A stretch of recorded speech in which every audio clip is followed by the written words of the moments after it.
Las misiones del Evangelio. Y la palabra del Señor se difundía por toda la región. Hechos 13:49. No me voy a limitar al uso de este texto.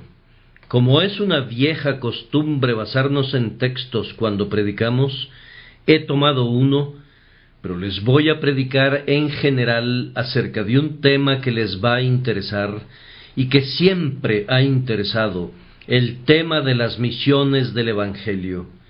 Estamos persuadidos que todos ustedes coinciden en que es un deber absoluto, a la vez que un privilegio eminente de la Iglesia, proclamar el Evangelio al mundo.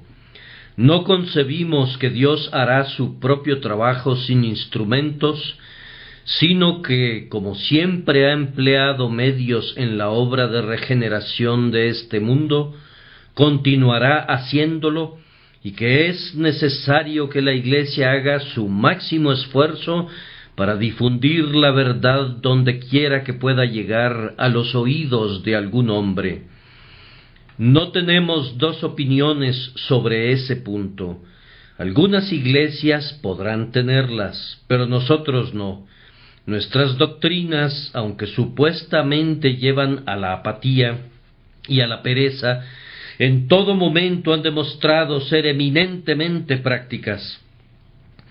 Los padres de la misión siempre fueron amantes celosos de las doctrinas de la gracia de Dios, y creemos que los grandes pilares de la empresa misionera, si ha de tener éxito, deben ser siempre aquellos que sostienen firmemente y con valentía la verdad de Dios, y que también tienen fuego y celo y el deseo de difundir la verdad por todas partes.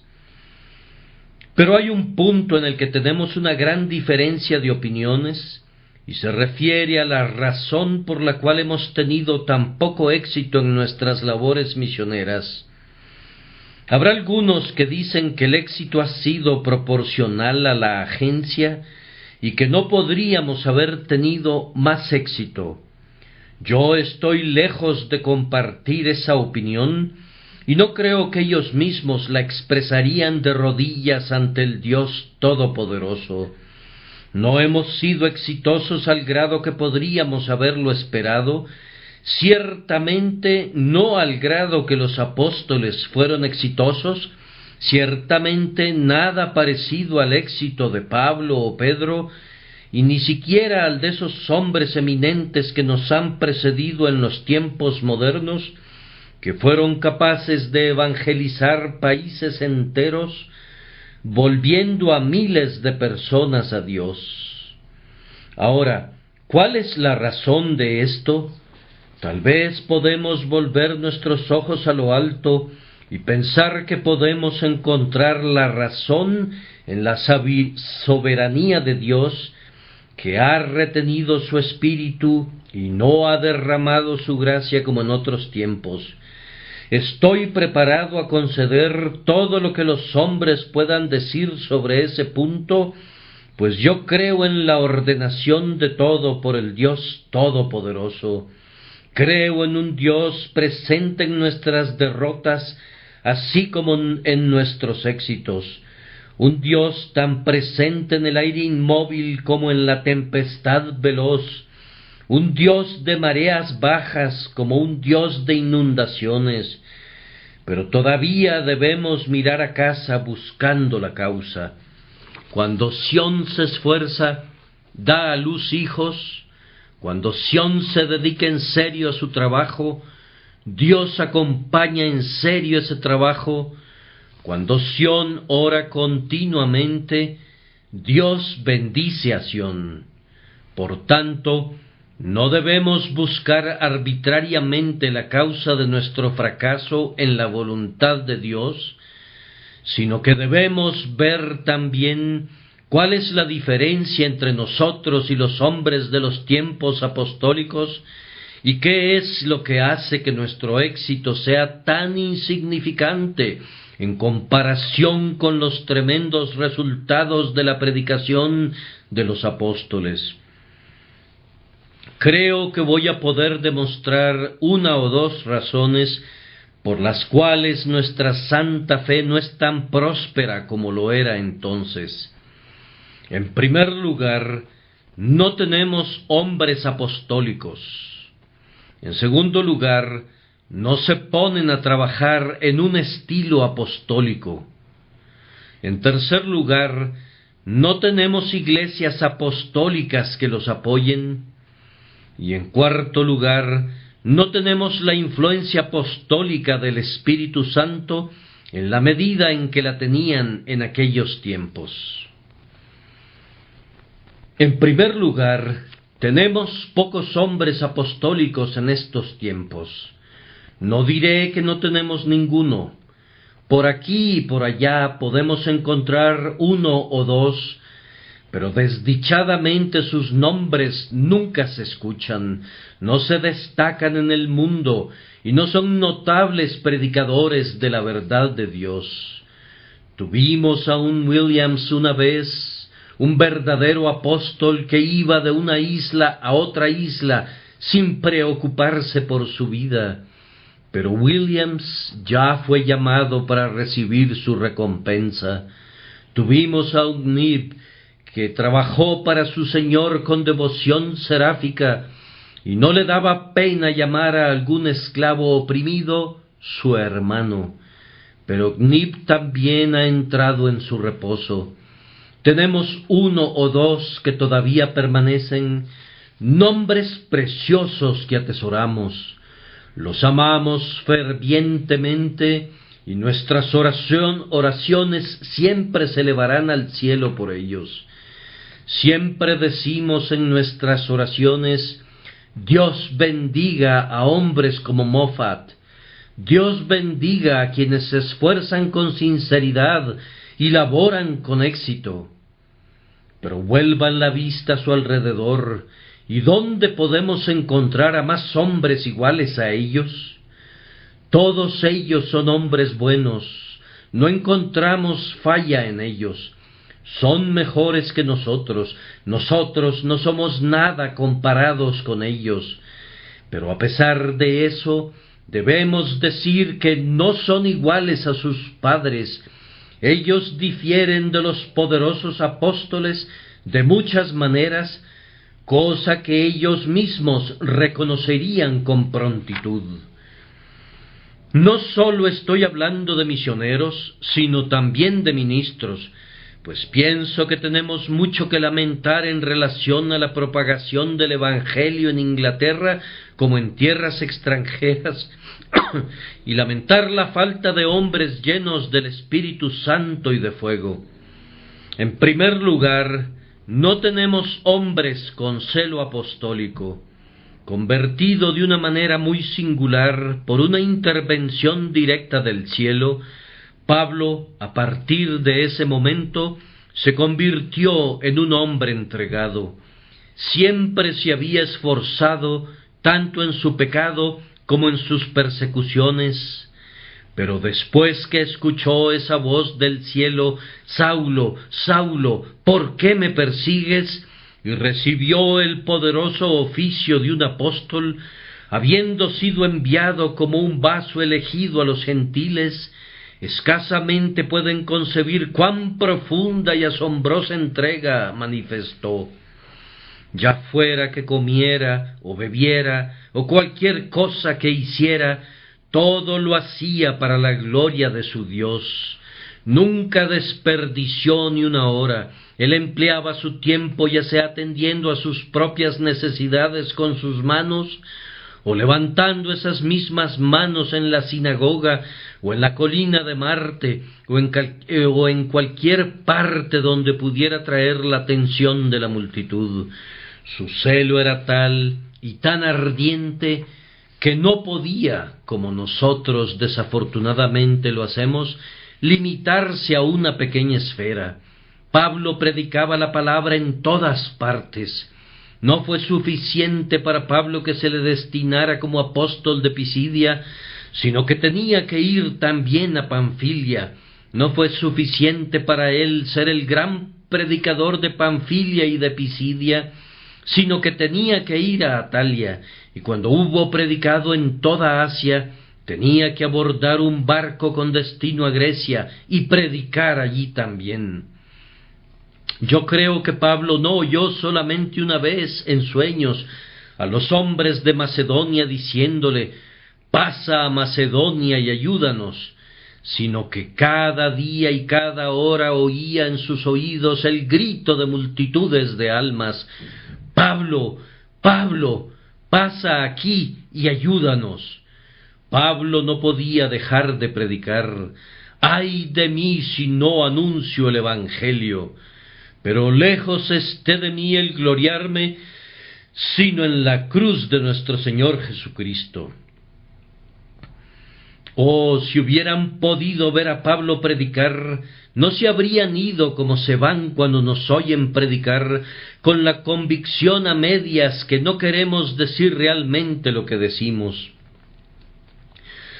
Sus ojos predicaban un sermón sin necesidad de usar los labios, y sus labios lo predicaban no de una manera fría y sin vida, sino que cada palabra caía con un poder sobrecogedor en los corazones de sus oyentes. Predicaba con poder, porque se había entregado plenamente. Si lo hubieran visto predicar, habrían tenido la convicción de que era un hombre que sentía que tenía una obra por realizar y la debía realizar, y no podía contenerse ni estar tranquilo a menos que la realizara. Era el tipo de predicador que, si hubiera podido bajar del púlpito e ir derecho a su ataúd, para luego comparecer ante Dios, listo para entregar sus últimas cuentas. ¿Dónde están los hombres como ese hombre? Yo confieso que no puedo reclamar ese privilegio, y rara vez oigo un sermón solitario que se pueda aproximar a la marca de ese sincero, profundo y apasionado anhelo por las almas de los hombres. No tenemos ahora ojos como los ojos del Salvador, que podían llorar por Jerusalén. Tenemos pocas voces como esa voz sincera y apasionada que parecía exclamar perpetuamente: «Venid a mí, y yo os haré descansar». Jerusalén, Jerusalén, cuántas veces quise juntar a tus hijos, así como la gallina junta sus pollitos debajo de sus alas, y no quisiste. Si los ministros del Evangelio fueran más entregados en su trabajo de predicación, si en vez de dar conferencias y dedicar una buena parte de su tiempo a actividades literarias y políticas, quisieran predicar la palabra de Dios y predicarla como si estuvieran pidiendo por sus propias vidas, entonces, hermanos míos, podríamos esperar un gran éxito. Pero no podemos esperarlo mientras hagamos nuestro trabajo a medias, y mientras no tengamos ese celo, esa sinceridad y ese propósito profundo que caracterizó a los hombres de otros tiempos. Continuando, considero que no tenemos en nuestros días hombres que pueden predicar como Pablo en cuanto a su fe. ¿Qué hacía Pablo? Fue a Filipos, no conocía a nadie allí, absolutamente a nadie. Pablo tenía la verdad de su Señor y creía en el poder de esa verdad. No tenía ningún séquito y estaba desposeído de toda pompa, de cosas llamativas, de toda ostentación. No se subía a un púlpito con un cómodo cojín para dirigirse a una respetable congregación, sino que caminaba por las calles y empezaba a predicar a la gente. Fue a Corinto, a Atenas, solo, sin ayuda, para predicar el Evangelio del Dios bendito. ¿Por qué? Porque tenía fe en el Evangelio y creía que iba a salvar almas e iba a arrojar al suelo a los ídolos, destronándolos. No tenía ninguna duda acerca del poder del Evangelio. Pero en nuestros días, hermanos míos, no tenemos fe en el Evangelio que predicamos. ¿Cuántos hay que predican un Evangelio sin estar seguros que va a salvar almas, y por lo tanto añaden cosas que les son propias para, eso piensan ellos, así poder ganar hombres para Cristo? Hemos conocido a algunas personas que creían en las doctrinas calvinistas, pero que predicaban calvinismo en la mañana y arminianismo en la noche, porque temían que el Evangelio de Dios no convertiría a los pecadores. Así que querían fabricarse un evangelio propio. Yo sostengo que un hombre que no cree que su evangelio pueda salvar las almas de los hombres, no cree en absoluto en el evangelio. Si la verdad de Dios no va a salvar las almas de los hombres, las mentiras de los hombres no podrán. Si la verdad de Dios no vuelve a los hombres hacia el arrepentimiento, estoy seguro que no hay nada en este mundo que pueda. Cuando creemos que el Evangelio es poderoso, entonces comprobaremos que es poderoso. Si vengo a este púlpito y digo, sé que lo que predico es verdad, el mundo dice que me encanta hablar de mí mismo. Ese joven es dogmático. Ay, y ese joven quiere ser dogmático. Él se gloría en eso, lo considera como uno de sus títulos especiales, pues cree firmemente en lo que predica. Dios no quiera que alguna vez suba vacilante las escaleras del púlpito para algo de lo que no estoy seguro, algo que espero que pueda salvar a los pecadores, pero sin tener certeza absoluta. Cuando tengo fe en mis doctrinas, esas doctrinas prevalecerán, pues la confianza es la que obtiene la victoria. Quien tiene el valor suficiente para tomar el estandarte y mantenerlo en alto, ciertamente tendrá sus seguidores. Quien dice, yo sé, y lo afirma categóricamente en el nombre de su Señor, sin discusión, antes de mucho tiempo encontrará hombres que escuchen lo que dice y que dirán, este hombre habla como quien tiene autoridad y no como los escribas y los fariseos. Esa es una razón que explica por qué no tenemos éxito, no tenemos fe en el Evangelio. Enviamos hombres educados a la India para confundir a los brahmanes cultos. Tonterías. Dejen que los brahmanes digan lo que quieran. ¿Acaso nos interesa disputar con ellos? Oh, pero son tan intelectuales y tan brillantes. ¿Qué nos importa eso? No debemos buscar ser brillantes para encontrarnos con ellos. Dejen que los hombres del mundo combatan sus errores metafísicos. Nosotros tenemos que decir simplemente, esta es la verdad. Quien la crea será salvo, y quien la niegue será condenado. No tenemos ningún derecho de rebajar el terreno elevado del testimonio divino que tiene autoridad.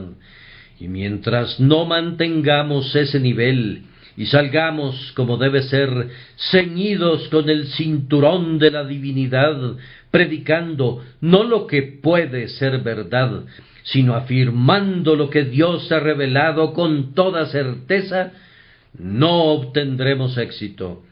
Necesitamos una fe más profunda en nuestro Evangelio. Necesitamos estar muy seguros de lo que predicamos. Hermanos, considero que no tenemos la fe de nuestros padres. Yo mismo me siento como un simple principiante en materia de fe.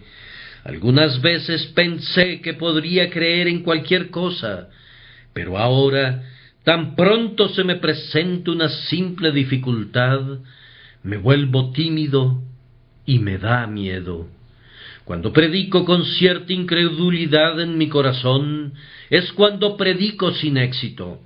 Pero cuando predico con fe, pudiendo decir, sé que mi Dios ha dicho que en esa misma hora me dará lo que debo predicar, y sin importarme la estima de los hombres, predico lo que creo que es cierto, entonces es cuando Dios reconoce la fe y la corona con su propia corona. Nuevamente, no nos negamos a nosotros mismos lo suficiente, y esa es una razón por la cual no prosperamos. Lejos esté de mí decir algo en contra de la abnegación de esos valiosos hermanos que han abandonado su país y han atravesado el tormentoso océano para predicar la palabra. Los consideramos hombres que deben recibir honor. Pero sin embargo, pregunto, ¿dónde está la abnegación de los apóstoles en nuestros días? Pienso que una de las desgracias más grandes que han caído sobre la Iglesia en estos días fue esa última misión a Irlanda.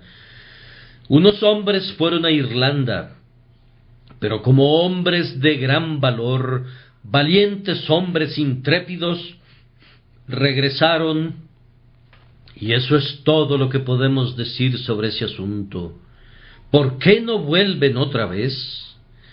Porque dicen que los irlandeses los desaprobaron pública y ruidosamente. Pues bien, ¿se pueden imaginar a Pablo que saca un microscopio de su bolsillo y mira a través de ese microscopio al hombrecillo que le dice: no pienso ir allá a predicar porque los irlandeses me abuchearon? ¿Cómo? Responde Pablo, ¿este hombre es un predicador? Ciertamente, qué pequeña edición de ministro es. Oh, pero nos lanzaron piedras. No tienes idea de qué mal nos trataron. Díganle eso al apóstol Pablo. Estoy seguro que les daría vergüenza hacer eso. Oh, pero en algunos lugares la policía intervino y nos amenazó porque íbamos a generar un alboroto popular. ¿Qué habría respondido Pablo a eso? Intervención de la policía. No sabía que teníamos algún derecho de preocuparnos por los gobiernos. Nuestra misión es predicar la palabra, y si nos encarcelan, allí nos quedaremos. No hay ningún problema finalmente. Oh, pero pudieron haber matado a algunos de nosotros. Eso es justamente. ¿Dónde está ese celo que tenía todo por basura a fin de ganar a Cristo? Creo que si hubieran matado a unos pocos de nuestros ministros, el cristianismo habría prosperado.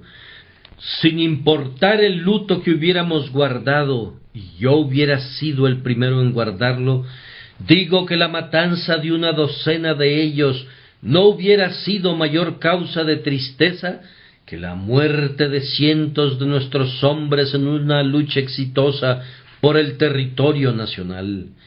Yo consideraría que mi sangre habría sido derramada con un buen fin en un esfuerzo tan santo. ¿Cómo prosperó el Evangelio en tiempos pasados? ¿Acaso no entregaron algunos sus vidas por el Evangelio y otros más no alcanzaron la victoria pasando sobre los cadáveres asesinados de sus hermanos?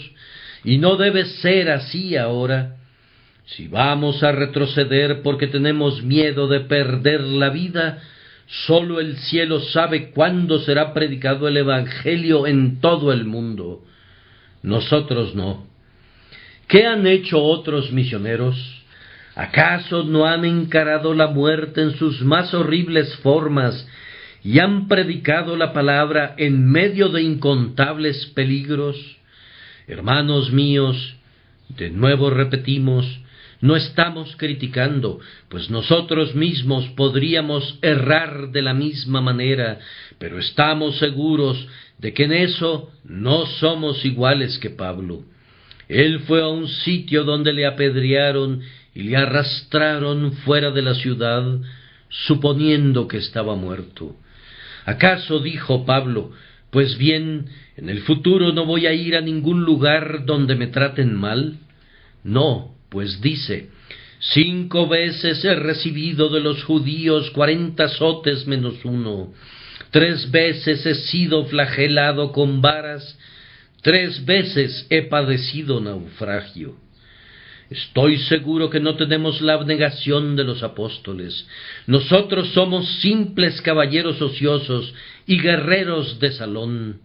Cuando llego a mi casa y veo qué vida tan confortable y feliz llevo, me digo a mí mismo: qué poca cosa hago por mi Señor. Me avergüenzo porque no puedo negarme a mí mismo por su verdad e ir por todas partes predicando su palabra. Veo con lástima a la gente que dice: no prediques tan a menudo, vas a matarte. Oh Dios mío, ¿qué habría respondido Pablo a esto? Cuida tu físico, tú eres muy temerario, estás demasiado lleno de entusiasmo. Cuando me comparo con esos hombres de otros tiempos, digo: oh, que esos hombres pretendan llamarse cristianos, pero que busquen detener nuestra obra de fe y nuestra labor de amor por causa de una pequeña consideración acerca del físico, que más bien se fortalece al predicar la palabra de Dios. Pero oigo que alguien susurra: debes ser flexible. Mi querido amigo, estoy siendo sumamente flexible. No estoy criticando a esos amigos, son buenas personas.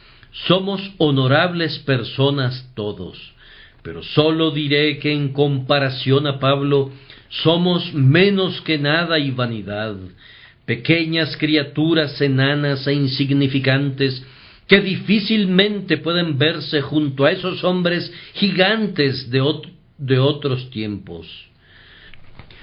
Unos de mis oyentes tal vez puedan sugerir que esta no es la única causa y observan: yo creo que debes disculparlos, pues los ministros no pueden hacer milagros ahora. Bien, he considerado eso también, y ciertamente es una desventaja, pero no la considero muy grande, pues si lo fuera, Dios no la hubiera dejado existir. Él dio ese don a la Iglesia en su infancia, pero ahora ya no la necesita.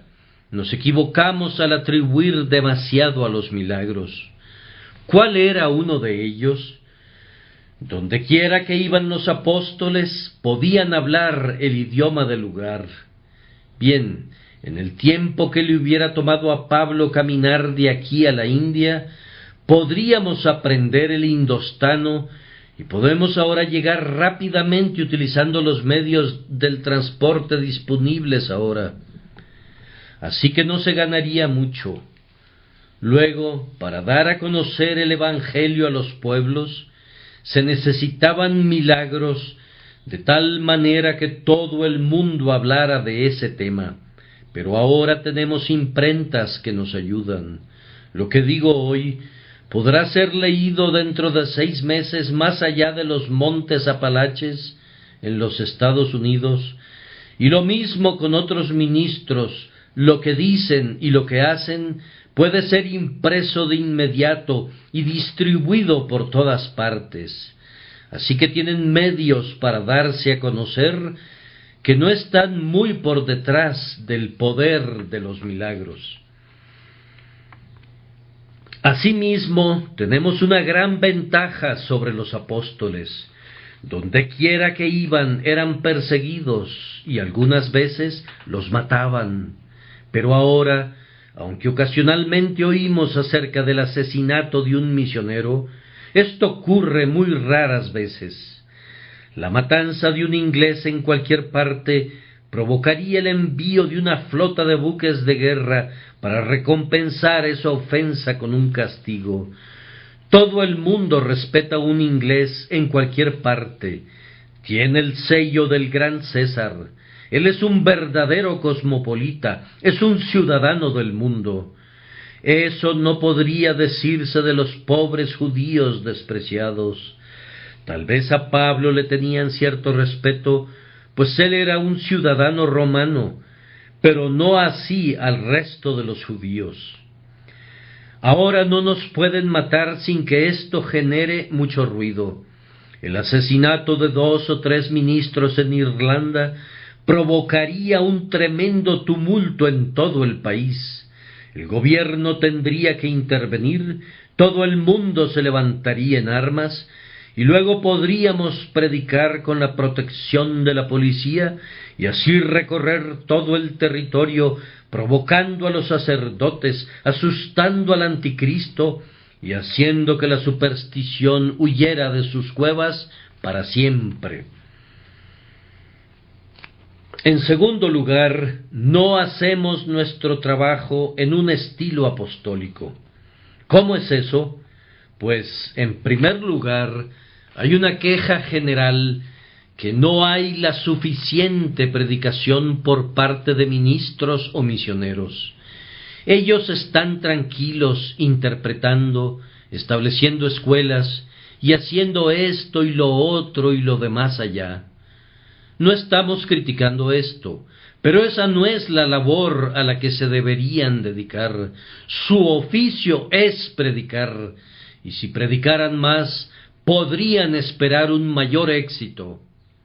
El misionero Chamberlain predicó una vez en un determinado lugar, y muchos años después se descubrieron unos discípulos en ese lugar, originados por ese único sermón. Williams predicaba en todas partes donde iba, y Dios lo bendecía. Moffat predicaba en todas partes a donde iba, y su trabajo era reconocido. Ahora tenemos nuestras iglesias y nuestras imprentas en las que invertimos mucho dinero. Esto es hacer buenas cosas, pero no es hacer el bien. No estamos utilizando los medios que Dios ha ordenado y por lo tanto no podemos esperar que progresemos.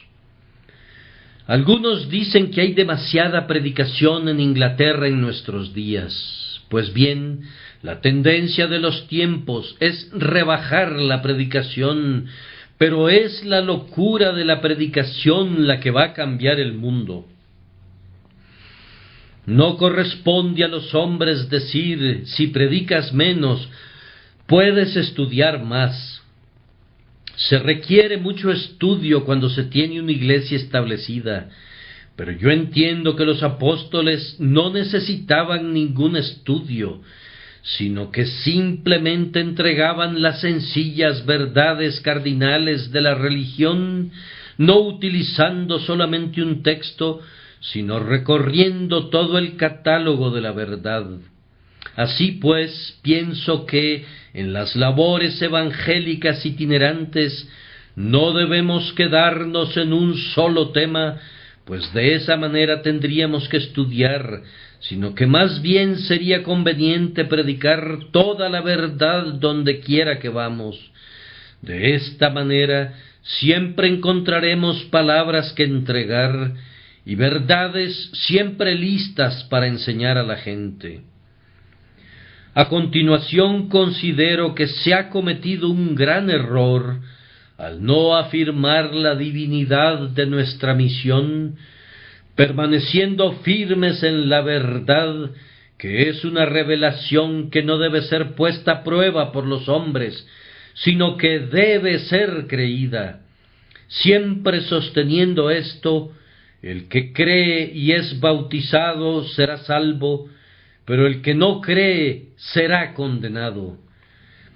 Me duele cuando leo que nuestros misioneros sostienen disputas con los brahmanes, y se dice algunas veces que el misionero ha derrotado al brahmán porque ha mantenido la calma, y así el evangelio ha sido muy honrado como consecuencia del debate. Yo considero que el evangelio fue rebajado por la controversia. Pienso que el misionero debe decir: vengo a decirles algo que el único Dios del cielo y de la tierra ha dicho, y les digo antes de anunciarlo, que si creen serán salvos, y si no, serán condenados.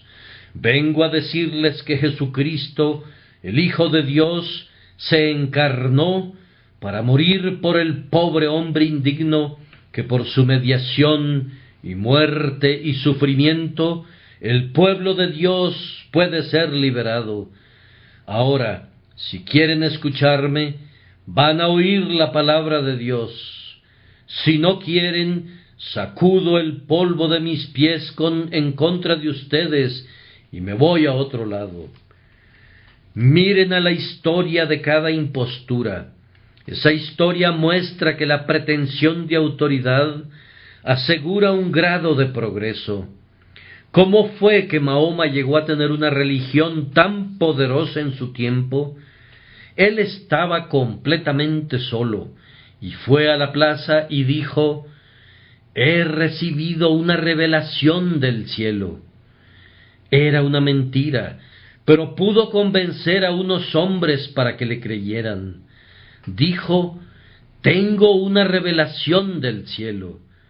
La gente le miró a la cara, vieron que parecía sincero, que creía lo que decía, y unas 5 o 6 personas se le unieron. ¿Pudo probar lo que decía? No. Dijo: «Deben creer lo que digo, o no habrá un paraíso para ustedes». Hay un poder en ese tipo de cosas, y dondequiera que iba su afirmación era creída, no sobre la base de un razonamiento, sino a causa de su autoridad, que él declaraba que le venía de Alá. Y al cabo de un siglo de haber proclamado su mentira, 1000 sables habían brillado fuera de sus fundas, y su palabra había sido proclamada a través de África, Turquía, Asia y aún en España. El hombre reclamaba autoridad, él reclamaba divinidad, por lo tanto tenía poder. Tomen por otro lado el crecimiento de los mormones. ¿Cuál ha sido su fuerza? Sencillamente esta: la aseveración de su poder venido del cielo. Se hace esa afirmación y la gente la cree, y ahora tienen misioneros en casi todos los países de la tierra habitable, y el libro del Mormón es traducido a muchas lenguas. Aunque no podrá haber nunca un engaño más transparente y una falsificación menos hábil y más mentiras detectables sobre la propia superficie, sin embargo, esta simple pretensión de poder fue el vehículo para acarrear el poder. Ahora bien, hermanos míos, nosotros tenemos poder. Nosotros somos los ministros de Dios. Nosotros predicamos la verdad de Dios. El gran juez del cielo y de la tierra nos ha dicho la verdad, y no nos corresponde a nosotros discutir con gusanos de la tierra. ¿Por qué debemos temblar y temerles? Estemos firmes y digamos: nosotros somos los siervos del Dios viviente, les decimos lo que Dios nos ha dicho, y les advertimos que si rechazan nuestro testimonio, en el día del juicio el castigo para Tiro y Sidón será más tolerable que para ustedes. Si la gente rechaza eso, nosotros habremos hecho nuestro trabajo. No es nuestro trabajo hacer que los hombres crean. Nuestro trabajo es testificar de Cristo en todas partes, predicar y proclamar el Evangelio a todos los hombres. Pero hay un pasaje en la Biblia que parece militar en contra de lo que he dicho, si la traducción común es correcta, el pasaje que dice que Pablo tomó a los discípulos aparte, discutiendo cada día en la escuela de Tirano. Pero esto se puede traducir mejor como dialogando cada día en la escuela de Tirano. Albert Barnes dice que discutiendo no es una traducción adecuada, pues la palabra griega no tiene ese significado. Jesús, cuando predicaba, dialogaba. Cuando un hombre se le acercó y le dijo: «Maestro, ¿qué cosa buena haré para tener la vida eterna?», Él dialogó con el hombre. Cuando otro le dijo: Maestro, dile a mi hermano que reparta conmigo la herencia, Cristo no discutió con él, sino que dialogó. Su estilo usual era hablar a la gente, y sólo muy raras veces discutió con los hombres. Podríamos renunciar a todos los libros que han sido escritos en defensa del cristianismo si quisiéramos predicar sólo a Cristo, si en lugar de defender los puestos de avanzada dijéramos: Dios se encargará de ellos, y lleváramos a cabo una incursión en contra del enemigo. Entonces, por el Santo Espíritu de Dios, llevaríamos todo delante de nosotros. Oh Iglesia de Dios, debes creer que eres invencible, pero si te quedas paralizada, temblando y llena de temor, entonces estás arruinada. Alza tu cabeza y di: yo soy la hija de Dios, yo soy la novia de Cristo. No te detengas a demostrarlo, sino afírmalo. Marcha en medio de la tierra, y reyes y príncipes se inclinarán ante ti, porque habrás retomado tu antigua fuerza y habrás asumido tu antigua gloria. Tengo que hacer una observación más en relación al estilo de nuestro trabajo. Me temo que no participamos lo suficiente del método divino de cubrir vastos territorios. Pablo era un gran errante. Él predicaba en un lugar y 12 personas se convertían allí. Establecía una iglesia de inmediato, no se detenía hasta tener 500, sino que cuando tenía 12 se iba a otro lugar. Una santa mujer lo recibe. Ella tiene un hijo y una hija. Ellos son salvos y bautizados. Allí hay otra iglesia. Luego continúa: donde quiera que va, la gente cree y es bautizada. Donde quiera que encuentra una familia que cree, él o su acompañante bautiza a toda la casa, y continúa su camino, siempre formando iglesias y nombrando ancianos a cargo de ellas. En estos días vamos y nos establecemos en un lugar, hacemos una base allí y trabajamos gradualmente alrededor de ella y pensamos que esa es la manera de tener éxito. No, saquea todo un continente, intenta grandes cosas y grandes cosas serán hechas. Pero dicen que si simplemente pasas por un lugar, esto será olvidado como son olvidadas las tormentas del verano, que mojan todo, pero que no satisfacen a nadie. Sí, pero tú no sabes cuántos elegidos de Dios puede haber por allí. No debes quedarte en un solo lugar, continúa tu camino. Los elegidos de Dios están en todas partes. Yo les digo que si no pudiera recorrer este país, Inglaterra, no podría soportar predicar. Si predicara aquí todo el tiempo, muchos de ustedes se endurecerían al escuchar el Evangelio. Me gusta ir aquí, allí y a todas partes. Mi ambición mayor es esta, que pueda ir a todo el país y a la vez mantener mi cuartel general en un solo lugar. Creo firmemente que cubrir vastos territorios es un gran plan de Dios.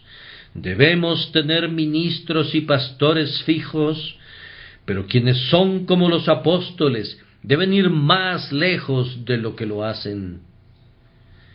Pero yo tengo una tercera cosa que decir que va a dar en el blanco en cuanto a muchos de nosotros.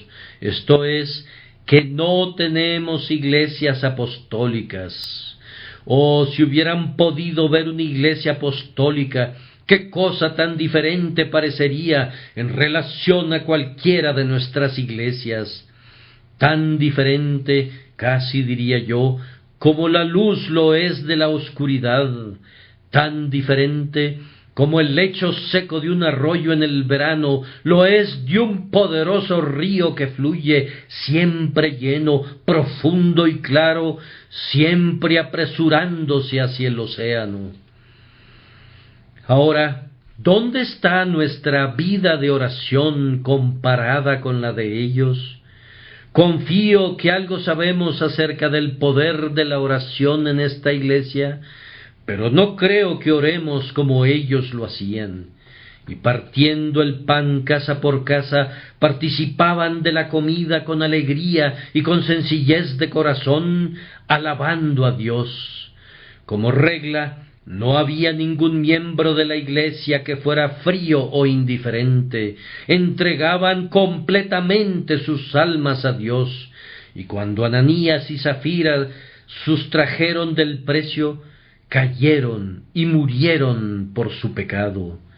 Oh, si nosotros oráramos con la sinceridad que ellos lo hacían, tendríamos un éxito parecido.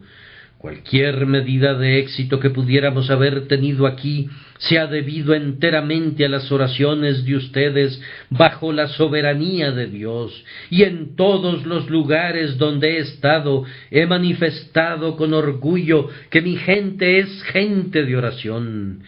Si otros ministros también tuvieran personas de oración, si la iglesia orara por los misioneros con el mismo número de oraciones y siendo las condiciones las mismas, Dios las bendecirá y habrá más prosperidad que nunca.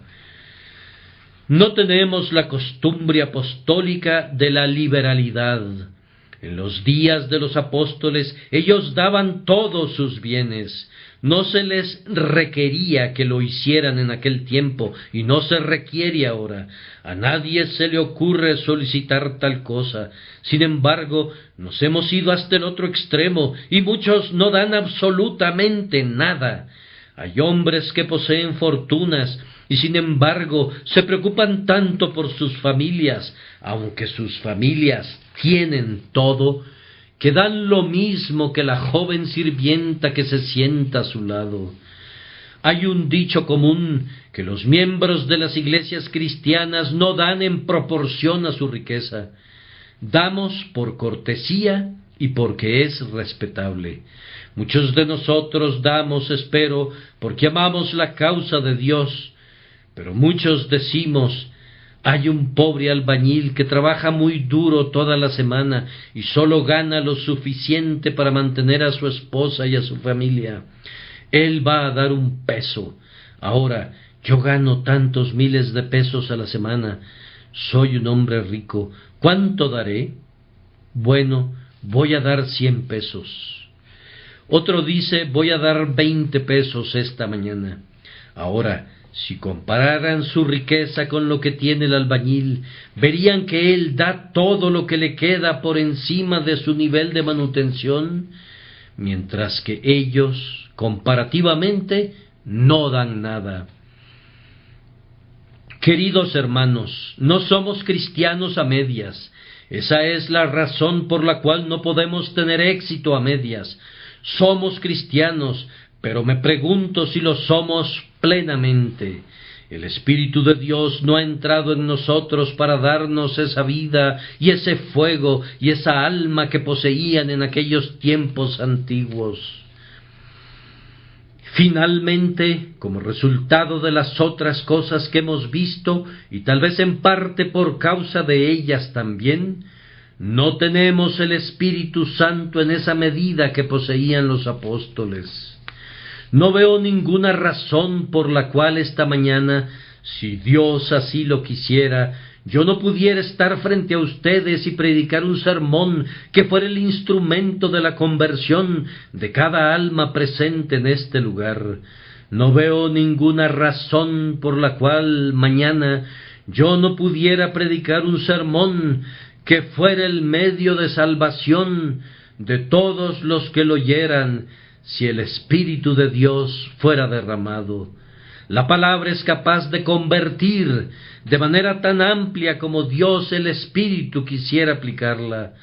No veo ninguna razón por la cual, Si tenemos conversiones solas o en pequeños grupos ahora, no haya un momento cuando cientos y miles vengan a Dios.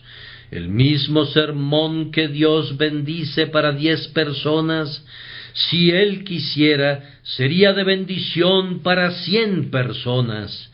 Estoy seguro que en los últimos tiempos, cuando venga Cristo y comience a tomar el reino para sí, cada ministro de Dios tendrá tanto éxito como Pedro en el día de Pentecostés. Estoy seguro que el Espíritu Santo es capaz de hacer que la palabra tenga éxito, y la razón por la que no prosperamos es que no tenemos al Espíritu Santo apoyándonos con poder y energía, como ellos lo tenían en aquel entonces.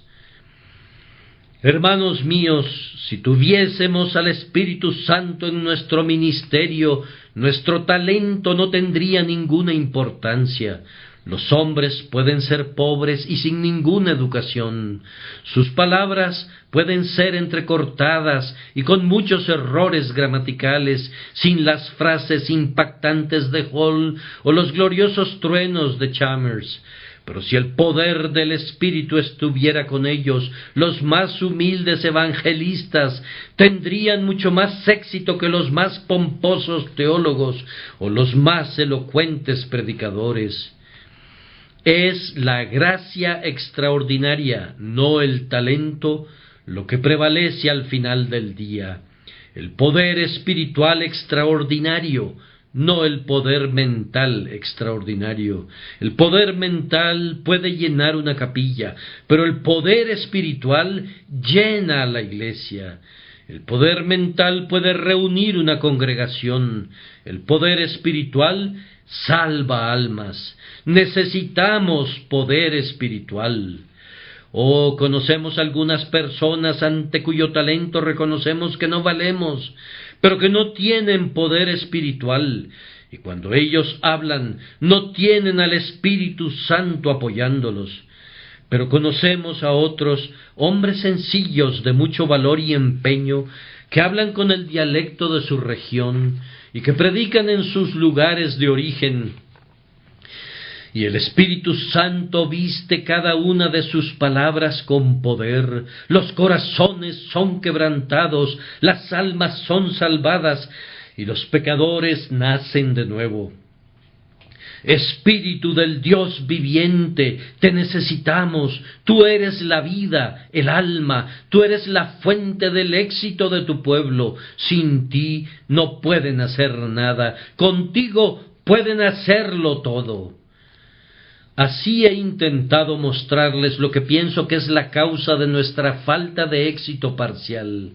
Y ahora permítanme, con toda sinceridad, suplicarles a nombre de Cristo y del Santo Evangelio de Cristo, que se motiven para desarrollar esfuerzos renovados para difundir su verdad y para orar con más entrega para que venga su reino y su voluntad se cumpla en la tierra así como en el cielo.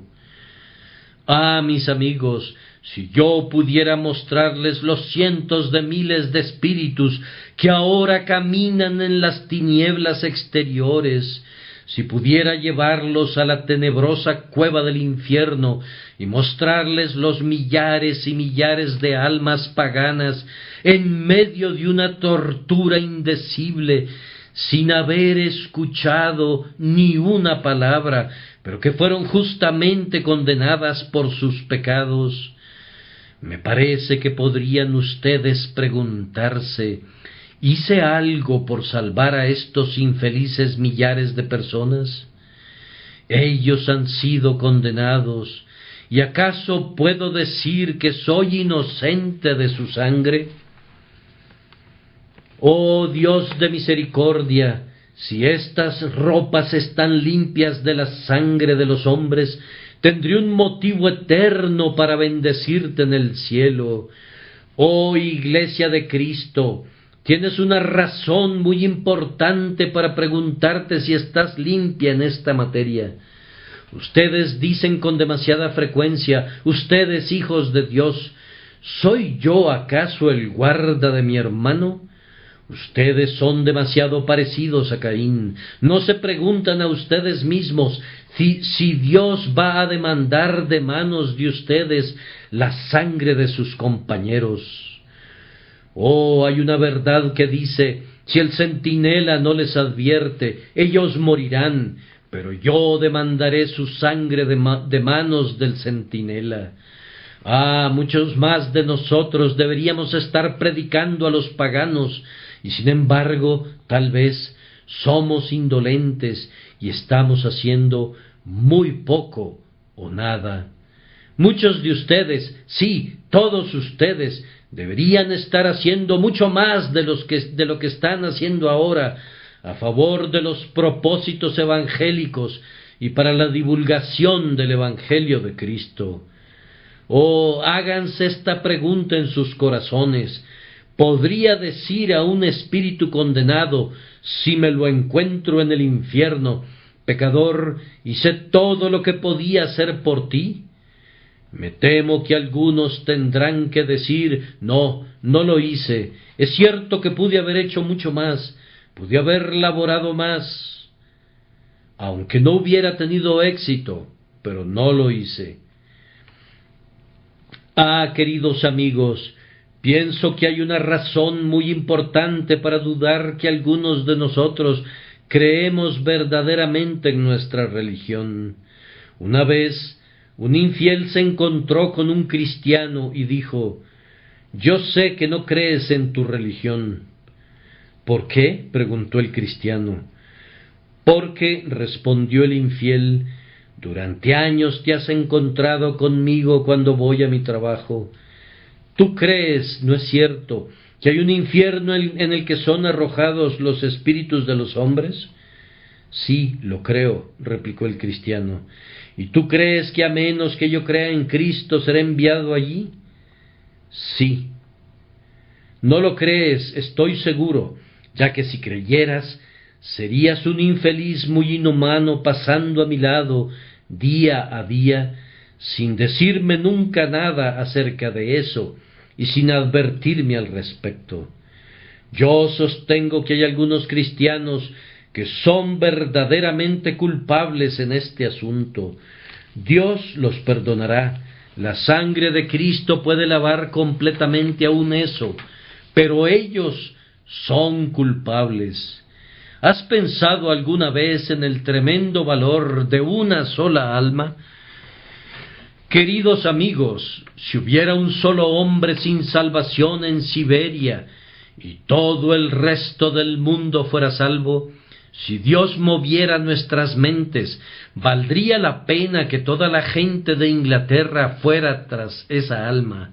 ¿Han pensado alguna vez en el valor de un alma? Ah, ustedes no han escuchado los aullidos o los gritos del infierno, no han oído los poderosos himnos y hosanas de las almas glorificadas, no tienen una noción de lo que es la eternidad, pues de lo contrario conocerían el valor de un alma. Ustedes que han sido quebrantados por la convicción de pecado, humillados por el Espíritu, y llevados a clamar por misericordia por medio del Jesús del pacto, ustedes saben algo del valor de un alma, pero muchos de mis oyentes no lo saben. Podríamos predicar descuidadamente, podríamos orar fríamente, si supiéramos cuán preciosa es la cosa que nos concierne. No, estaríamos doblemente entregados a nuestra tarea para que Dios quisiera salvar a los pecadores. Estoy seguro que el estado de cosas presente no puede continuar por mucho tiempo. No estamos haciendo casi nada. El cristianismo está en un bache. La gente piensa que nunca será mejor, que es claramente imposible hacer maravillas en estos días. ¿Acaso estamos en una condición peor que las naciones católicas lo estaban cuando un hombre, un Lutero, predicó? Entonces Dios puede encontrar a un Lutero ahora. No estamos en un peor estado que cuando Whitefield comenzó a predicar, y todavía Dios puede encontrar a sus Whitefields ahora. Es un engaño suponer que no podemos tener el éxito que ellos tuvieron. Lo tendremos con la ayuda de Dios. Veremos cosas mayores que estas con la ayuda de Dios por su Espíritu. En todo caso, no dejaremos que la Iglesia de Dios descanse si no la vemos prosperar, sino que presentaremos nuestra protesta sincera y de todo corazón en contra de la frialdad y el letargo de los tiempos, mientras nuestra lengua se mueva en nuestras bocas. Protestaremos contra el relajamiento y la falsa doctrina que prosperan en todas las iglesias, y entonces esa feliz doble reforma, una reforma de doctrina y del espíritu, se dará entre nosotros. Dios sabe que entonces diremos: ¿quiénes son estos que vuelan como nubes y como palomas hacia sus palomares? Y muy pronto se escuchará el aviso de la venida de Cristo. Él mismo descenderá de los cielos, y escucharemos que se dice y que se canta: ¡Aleluya! ¡Aleluya! ¡Aleluya! Porque reina el Señor nuestro Dios Todopoderoso.